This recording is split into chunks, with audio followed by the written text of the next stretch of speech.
Bienvenue dans ce nouvel épisode de Soluble. Aujourd'hui, je souhaite parler d'un concept qui se présente comme une alternative à la grande distribution alimentaire. Bonjour Guylain Demoinck. Bonjour. Vous êtes le président et l'un des cofondateurs de Super Quinquin, un supermarché coopératif basé à Lille, dans le nord de la France.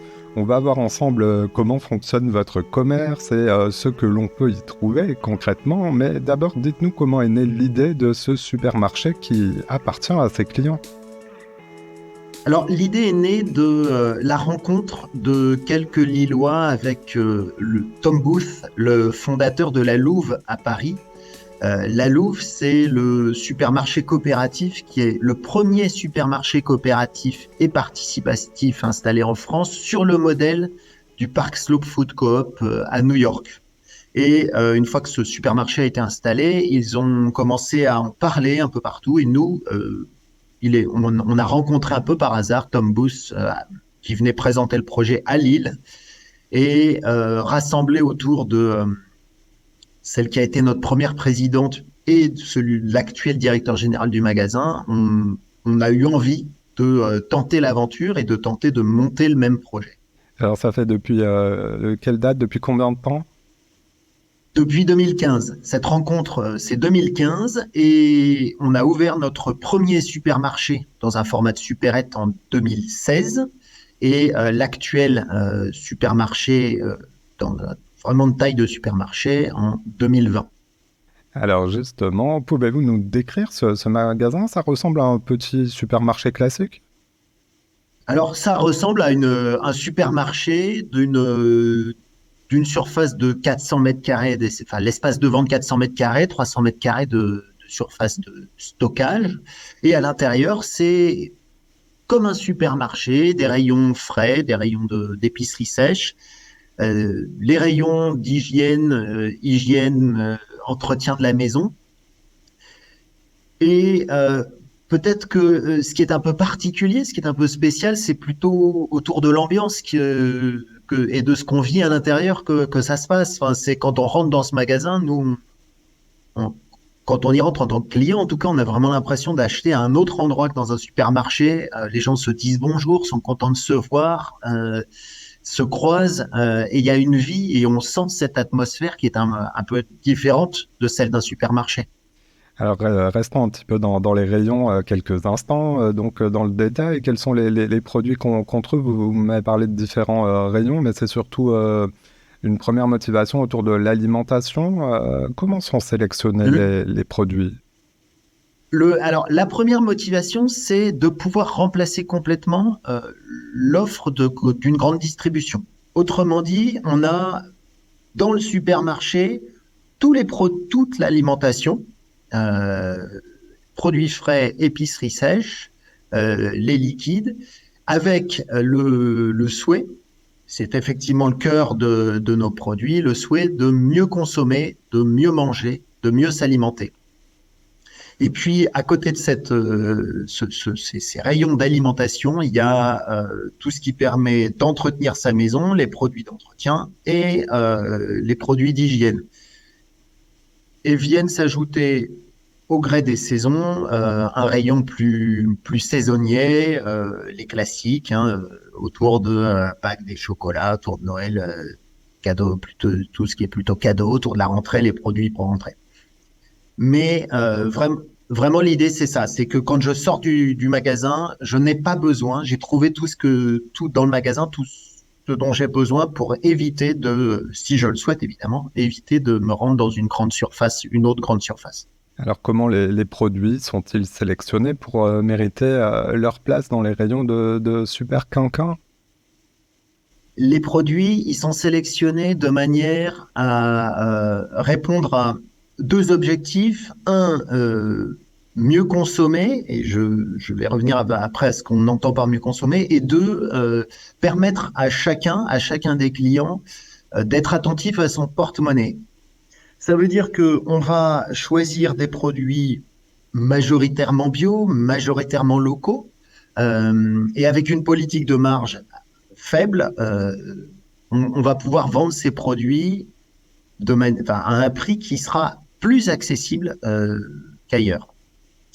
Néanmoins, même en faisant comme ça, sur des produits bio locaux, il arrive qu'on n'ait pas des prix qui soient équivalents à la grande distribution. Et dans ces cas-là, ça nous arrive de compléter nos gammes avec des produits qu'on va chercher quand même, on va chercher à ce qu'ils soient produits de manière raisonnée, de manière respectueuse dans l'environnement, mais ça peut nous arriver de mettre des produits agro-industriels quand c'est nécessaire pour avoir une gamme de prix totalement accessible. Donc, on cherche vraiment en permanence la possibilité pour chaque client devant le rayon de choisir s'il est prêt ou s'il souhaite acheter plus cher ou s'il souhaite favoriser le prix. Voilà, donc ça nous fait une gamme de produits où à chaque fois, pour chaque produit différent, on a toujours un produit plus qualitatif et un produit où le prix peut être favorisé. Du bio, du local ou du conventionnel, mais le plus accessible possible. Alors parlons du modèle économique de votre supermarché coopératif. La particularité, c'est d'abord que vous êtes un établissement sans but lucratif. La particularité, c'est effectivement que le magasin est géré par une coopérative. Donc, c'est une entreprise commerciale, mais une entreprise qui ne distribue pas ses dividendes, qui ne distribue pas ses bénéfices et qui réinvestit tous ses bénéfices dans le fonctionnement et dans les investissements de la coopérative. Donc oui, ça permet de dire que le but n'est pas lucratif. Le supermarché appartient à ses clients, c'est-à-dire qu'on ne peut pas pousser la porte et venir acheter, il faut donc vraiment s'engager. Comment ça marche? Alors, il y a deux conditions pour pouvoir venir acheter, pour pouvoir être client. La première condition, c'est effectivement d'acheter au moins une part sociale de la coopérative. Une part sociale, c'est 10 euros. Et ce titre, cette part sociale, c'est un titre de copropriété du magasin. On pourrait le dire comme ça. En tout cas, c'est une responsabilité partagée de l'entreprise. Et la deuxième condition pour pouvoir faire ses courses, c'est de participer au fonctionnement du magasin et donc de venir y travailler 2h45 toutes les 4 semaines. Si on ne remplit pas ces deux conditions, on ne peut pas faire ses courses, puisque notre modèle économique ne tient qu'avec ces doubles conditions. Participer au capital social. Le capital social nous permet d'investir, d'avoir levé les financements nécessaires au fonctionnement du magasin. Et le temps qu'on y passe, il est nécessaire à remplir nos rayons, réceptionner les commandes.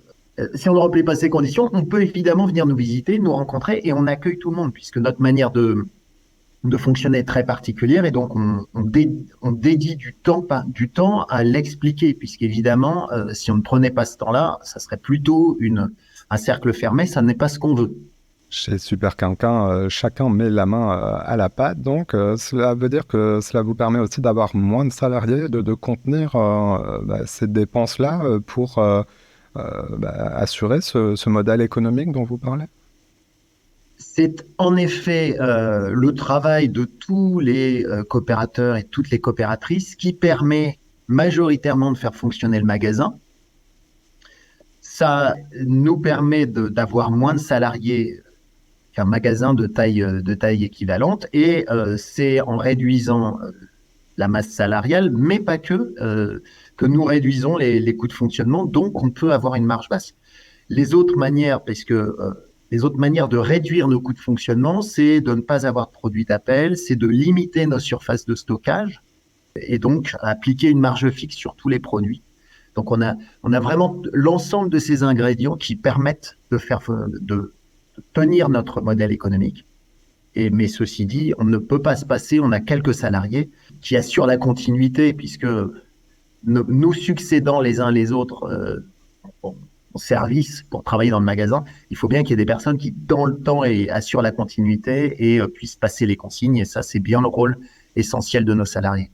Parlez-nous un petit peu du profil justement des coopérateurs, des membres de Super Quinquin. Y a-t-il un profil type? Quelles sont les dépenses qu'ils effectuent dans ce magasin? Le profil type, non, même si... alors, il y a des hommes, des femmes, toutes les tranches d'âge, il y a des étudiants jusqu'à des personnes retraitées, ce qui est quand même une particularité, ou en tout cas un type qu'on retrouve, c'est des gens qui sont plutôt lillois, proches du magasin, évidemment. C'est plus facile de faire ses courses pas trop loin de chez soi. Mais il y a quand même des personnes qui viennent de plus loin dans la métropole européenne de Lille, voire à l'extérieur. Et puis aujourd'hui, on est encore un magasin qui rassemble des personnes plutôt engagées dans des cercles associatifs, plutôt engagées dans la volonté de participer à un changement de modèle économique, de travailler à la transition et déjà engagés sur les réflexions sur l'alimentation. Donc ça c'est évident que ça forme, ça continue de constituer un des cœurs de la clientèle et des coopérateurs et des coopératrices de Super Quinquin.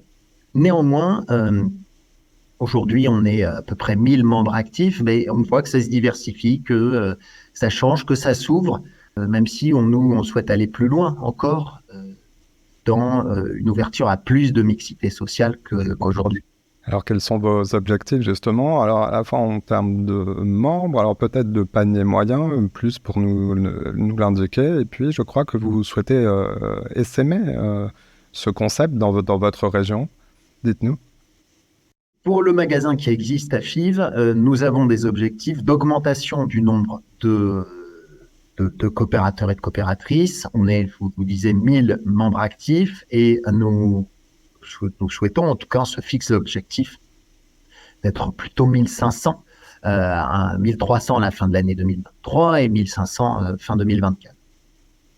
C'est soit de ça, soit d'augmenter notre panier moyen dans des proportions identiques. Mais c'est plutôt par la force du nombre qu'on veut assurer, pérenniser notre modèle économique. Le deuxième aspect, celui de l'essaimage, de la même manière que nous avons, nous, à Super Quinquin, bénéficié de l'expérience de la Louve au démarrage, qui nous a transmis beaucoup de ses outils, beaucoup de conseils, beaucoup de modes de faire et de processus. Bien, aujourd'hui, on appuie d'autres projets de supermarchés coopératifs, dont 2 dans la métropole. Et là, sur les 2 qu'on appuie dans la métropole européenne de Lille, sont même incubés dans Super Quinquin, puisque les porteurs et les porteuses, en l'occurrence de projets, sont salariés de Super Quinquin avec du financement public dédié à cela, salariés de Super Quinquin pour pouvoir ouvrir un magasin plutôt vers l'ouest de Lille et un sur ce qu'on appelle le versant nord-est, donc plutôt Croix, Roubaix, Tourcoing.